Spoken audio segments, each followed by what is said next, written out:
அஸ்ஸலாமு அலைக்கும்.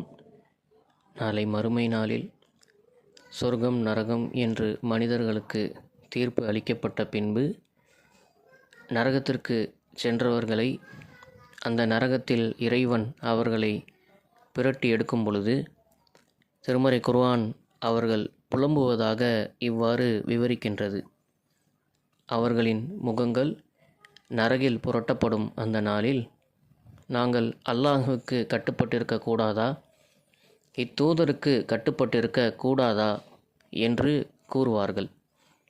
எங்கள் இறைவா, எங்களின் தலைவர்களுக்கும் எங்களின் பெரியார்களுக்கும் நாங்கள் கட்டுப்பட்டோம், அவர்கள் எங்களை வழிகெடுத்து விட்டார்கள் என்றும் கூறுவார்கள். அதேபோல அடுத்த வசனத்தில் இறைவன் சொல்லுகிறான், எங்கள் இறைவா, அவர்களுக்கு 2 மடங்கு வேதனையை வழங்குவாயாக, அவர்களை மிகப்பெரிய அளவில் சபிப்பாயாக எனவும் கூறுவார்கள்.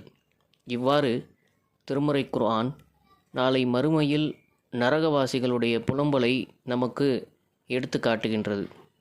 இதனுடைய நோக்கம் என்னவென்றால், முன்கூட்டியே இறைவன் நம்மை எச்சரிக்கின்றான்.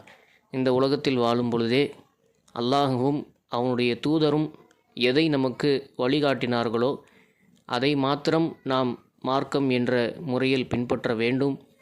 மாறாக நம்முடைய பெரியோர்களுக்கு, நம்முடைய முன்னோர்களுக்கு அனைத்தும் தெரியும், அவர்களுக்கு தெரியாததா இந்த குர்ஆனில் இருக்கப் போகிறது, அவர்கள் இந்த குர்ஆனைத்தானே பின்பற்றி இருப்பார்கள் என்று நம்பி நாமாக முடிவெடுத்து நம்முடைய முன்னோர்கள் சொன்னதையும் நம்முடைய பெரியார்கள் சொன்னதையும் நாம் பின்பற்றினோம் என்றால் நரகவாசிகளில் ஒருவராக நாம் ஆகி நாளை இந்த புலம்பும் நிலையில் நம்மை இறைவன் தள்ளிவிடுவான் என்பதை எச்சரிக்கும் விதமாகத்தான் இந்த திருமறை குர்ஆனுடைய வசனம் நமக்கு ஒரு எச்சரிக்கையை வழங்குகிறது.